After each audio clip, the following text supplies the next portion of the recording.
Hello दोस्तों, मेरा नाम हिमांशु गौतम है और स्वागत है आपका आपके अपने इस यूट्यूब चैनल पर। दोस्तों, आज के इस वीडियो में बात करने वाला हूं आपसे कि जो बंदे कह रहे हैं कि भैया मेरे मार्क्स नहीं बढ़ रहे, मेरे मार्क्स इंक्रीज नहीं हो रहे, तो उनके लिए छोटी सी बात है और इंपॉर्टेंट है। ठीक है, डेफिनेटली ये चीज फॉलो करोगे तो मार्क्स बढ़ेंगे और आपको वीडियो देखने के बाद समझ में जाएगा कि यार ये लॉजिकल बात है, इससे तो मार्क्स बढ़ने ही चाहिए, हमारे क्यों नहीं बढ़ रहे। ठीक है, देखो आपके पास 40-50 दिन, ठीक है, और जो चीज बताने वाला वो सफिशियंट है कि इतने दिन में आपके मार्क्स कुछ तो बढ़ ही जाएंगे, डेफिनेटली बढ़ जाएंगे। ठीक है, मार्क्स नहीं बढ़ने के कुछ रीजंस। सबसे पहला कि आपका कोर्स ही कंप्लीट ना हो। ठीक है, अगर आपका कोर्स ही कंप्लीट नहीं है, आपने 50% 60% चीजें पढ़ रखी है, तो मार्क्स बढ़ने की उम्मीद तो आप छोड़ दो। मतलब कोई और तरीका है ही नहीं कि मार्क्स बढ़ सके आपके लिए। मतलब आप वीडियो ये बंद कर दो। ठीक है, अगर आपका कोर्स ही कंप्लीट नहीं है तो। ठीक है, कंप्लीट का मतलब कि आपका आधा भी कोर्स नहीं हो रखा, 70-80% हो रखा है तो अच्छी बात है, वो तो 10-20% तो एग्जाम आते आते हो जाएगा कंप्लीट, कोई बात नहीं। ठीक है, पर आपका कोर्स ही 20%, 30%, 40% हो रखा है, आपने जिस भी XYZ टीचर का कोर्स ले रखा है उन्होंने कोर्स पूरा नहीं कराया अभी तक। ठीक है, आपकी करंट अफेयर अभी तक कंप्लीट नहीं है, आपके ग्रामर के रूल्स अभी तक बचे हुए हैं। ठीक है, तो ये तो आपकी गलती है, इसमें आप किसी और को दोष नहीं दे सकते कि यार हमारे मार्क्स नहीं बढ़ रहे। ठीक है, सबसे पहली चीज, सबसे पहली प्रायोरिटी 23 के लिए भी, CGL 23 के लिए भी, CSL के लिए भी, जो 2024 की तैयारी करना चाहते हैं उनके लिए भी, कि पहली प्रायोरिटी क्या है कि हमारा कोर्स कंप्लीट हो। अगर हमारा कोर्स कंप्लीट नहीं होगा तो हमारे मार्क्स कभी नहीं बढ़ने वाले। ठीक है, दूसरी चीज कि आपका कोर्स तो कंप्लीट हो गया, आपका 80-90% कोर्स कंप्लीट है, फिर भी आपका मार्क्स बहुत कम आ रहे हैं, 100-120 आ रहे हैं। ठीक है, इसमें आपकी गलती आ रही एनालिसिस में। समझो इस चीज को, बहुत इंपॉर्टेंट चीज है, काम की चीज है। मैंने आज एक मॉक दिया, ठीक है, एक मॉक दिया और कोई अलग सा क्वेश्चन दिख गया मेरे को, क्या रे क्वेश्चन मैंने पढ़ा ही नहीं और मेरा वो क्वेश्चन गलत हो गया। आज मैंने कोई मॉक दिया, प्रीवियस ईयर का उठाया मैंने, ठीक है, और एक क्वेश्चन आया मैथ्स में, वो मुझसे गलत हो गया।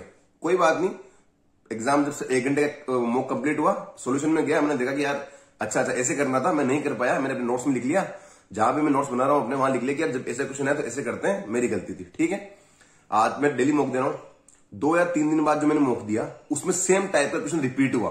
ठीक है, अब मुझे याद आएगा कि यार ये क्वेश्चन मेरा आया था, या तो कंफर्म आ जाएगा तुम्हें कि यार अब से 1 या 2 दिन 3 दिन पहले भी एक मॉक दिया था, वहां ऐसा क्वेश्चन आया था जो मेरा गलत हो गया था।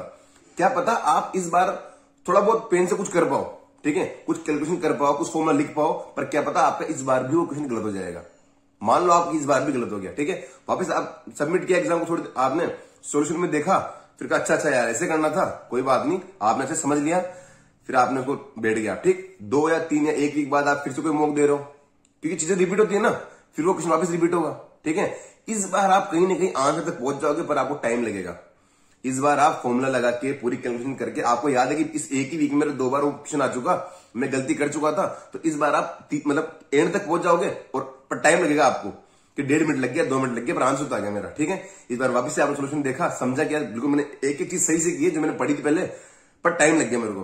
पर जब आप लगातार मॉक लगाते रहोगे, ठीक है, डेली का एक मॉक लगाते रहोगे और हर 3-4 मॉक में एक क्वेश्चन रिपीट होता रहेगा ना, 4थी बार, 5वीं बार, 6ठी बार, 7वीं बार, ठीक है ना, तो ऑटोमेटिक जो आपको 1.5 मिनट लग रहा था, शुरू में तो आपको आया नहीं था क्वेश्चन, फिर बाद में आपको नहीं आया और टाइम लगा आपको, पर जब 4थी, 5वीं, 6ठी, 7वीं, 8वीं बार जब क्वेश्चन आएगा ना आपके सामने, तो आप क्वेश्चन का धागा खोल दोगे, 10, 15, 20 सेकंड में आप क्वेश्चन उठा दोगे। क्यों? क्योंकि आप इसको पहले देख चुके हो, इसका जो आप गलती कर रहे थे वो आप लिख चुके थे। ठीक है, तो ये वाली चीज बहुत इंपॉर्टेंट है जो आपको समझ में आएगी। एक और चीज मैं आपको बताना चाहता हूं बीच में, कि आप प्रैक्टिस कर रहे हो नहीं कर रहे। ठीक है, क्वेश्चन प्रैक्टिस बहुत इंपॉर्टेंट है।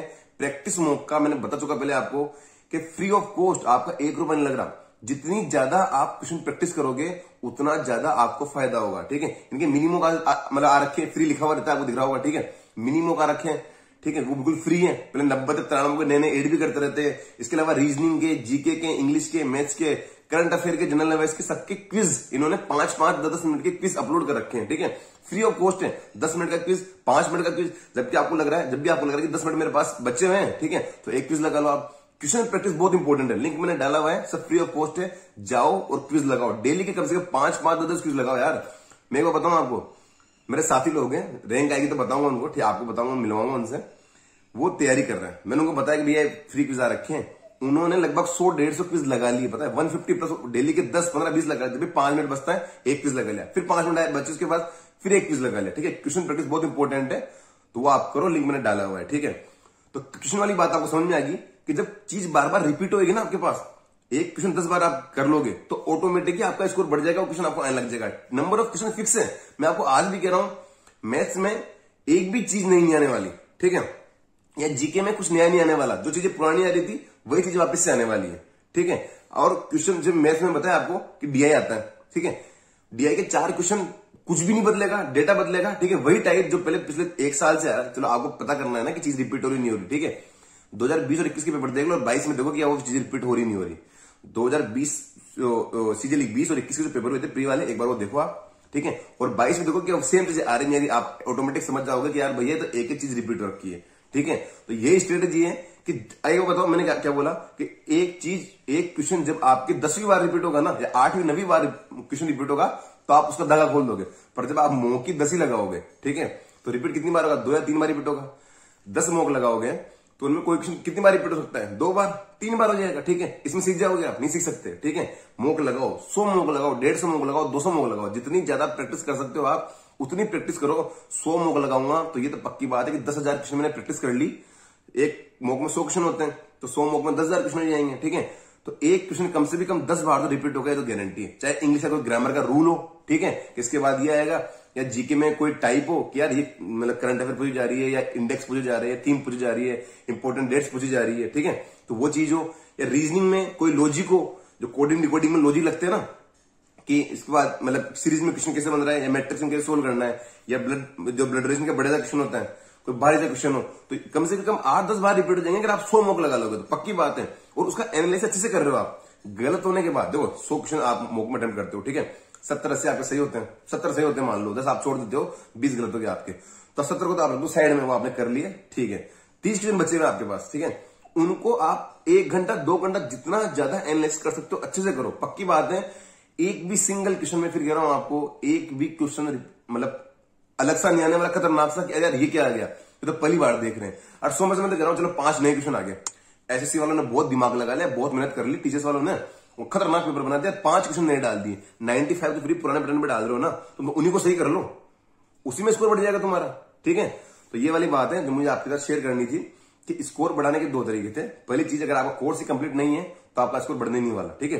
पहली प्रायोरिटी में कोर्स कंप्लीट करो। अरे तुम सोचो, प्री को छोड़ो, ठीक है, तुम प्री आते आते, आज से अगर 1.5 महीना प्री का है और तुम प्री आते आते तुम्हारा कोर्स खत्म कर लोगे, ठीक है, तो मेंस के लिए तुम अच्छे से तैयारी कर लोगे, ठीक है, मेंस के लिए फोड़ दोगे तुम। तो पहली बात तो अगर तुम्हारा कोर्स नहीं हो रखा तो अपने टीचर के पीछे पढ़ोगे, ऐसा कोर्स कंप्लीट कराओ, ठीक है, कोर्स कंप्लीट होना बहुत जरूरी है। दूसरी बात, कोर्स कंप्लीट स्कोर नहीं बढ़ा तो एनालिसिस पे ध्यान दो। यार हम इतने बड़े बेवकूफ थोड़ी ना कि एक क्वेश्चन हमारे सामने आया, हमने पहली बार में गलत कर दिया, दोबारा हमने सोल्यूशन देख लिया, दोबारा सामने आया, हमको हल्का हल्का याद था, हमने फिर भी गलत कर दिया, कोई बात नहीं, फिर तो तीसरी बार आएगा, चौथी बार आएगा, 5वीं 6वीं 7वीं बार आएगा, तुम तो फोड़ दो, धागा खोल दो क्वेश्चन का। यार इधर तुम होशियार है ना, एसएससी की सीजीएल की तैयारी कर रहे हो तो, ठीक है। तो उम्मीद है आपको इस वीडियो में मेरी समझाई गई बात समझ में आई होगी, और एक बार के लिए आप प्रैक्टिस करके देखो। क्या आपके साथ कभी भी ऐसा होगा क्या कि कोई क्वेश्चन जो आपने अच्छे से समझ लिया, मोक में 2-4 बार अटेम्प्ट कर लिया, और फिर आपने वो गलत कर दिया?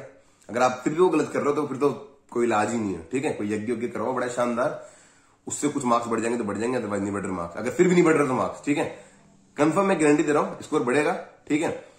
एक चीज ध्यान रखना कि हमको हमारी गलतियां रिपीट नहीं करनी, ठीक है। मैं बताऊं आपको, एक 2016 टॉपर थे राजस्थान से, शायद इनकी ऑल इंडिया रैंक 30-32 के आसपास थी, तो उनका इंटरव्यू देखा था मैंने, बहुत शानदार इंटरव्यू था। उन्होंने ये बात कही थी कि जब उन्होंने पहला मौका लगाया तो उनका 60-62 नंबर आए थे 200 में से, ठीक है। पर उनका ये था कि उस टाइम तो मैंने कुछ पढ़ा नहीं था, ये तो मेरे रो मार्क्स हैं, अभी तक जब तक मैंने कुछ पढ़ा नहीं ना तब तक के मार्क्स मेरे 60-62, ठीक है। अब मैं पढ़ना स्टार्ट करूंगा, ठीक है। उन्होंने टाइम एंड वर्क पढ़ा, 2 क्वेश्चन टाइम एंड वर्क के आते मान लो, तो उनके 4 नंबर बढ़ गए। वो ग्रामर उन्होंने पढ़ना स्टार्ट किया, ग्रामर कंप्लीट हुई तो ग्रामर के जो 10 नंबर इंग्लिश में आते हैं वो उनके बढ़ गए, ठीक है। टॉपिक को पढ़ते गए उनका स्कोर बढ़ते गया, टॉपिक को पढ़ते गए उनका स्कोर बढ़ता गया। उनका ये था कि जो चीज मैंने पढ़ ली, जो पैटर्न मैंने एक बार देख लिया, मैं उसमें गलती नहीं करूंगा, ठीक है। अगर आप पढ़ी हुई चीज में कोई टीचर ने बता दिया, ठीक है, कि ए से बी तक यू स्पीड से जा रहे हैं, ए स्पीड से जा रहे हैं, ठीक है, और यहां से यहां तक वापस बी स्पीड से आ रहे हैं, तो इनकी एवरेज स्पीड बताओ। अब पढ़ा लिख लिया कि 2ab/a+b होता है, अगर डिस्टेंस सेम है तो 2ab/a+b उनकी एवरेज स्पीड होगी, ठीक है। पढ़ लिया लिख लिया, अब एग्जाम में क्वेश्चन दिया आपको कि 10 से आ रहा है 20 से जा रहा है, तो स्पीड बताओ। अगर आप उसको अप्लाई नहीं कर पा रहे, तो फिर आपकी गलती है ना, ठीक है। समझ रहे इस बात को कि ये तो आपकी गलती है कि आपने पढ़ी हुई चीजें अप्लाई नहीं कर पा रहे। तो आपके माइंड में हमेशा एक ही चीज होनी चाहिए कि जो टाइप मैंने देख लिया, मान लो आज आपके ब्लड रिलेशन क्वेश्चन लगातार गलत हो रहे हैं, ठीक है, नहीं बैठ रहे आपसे, गलत कर रहे हो।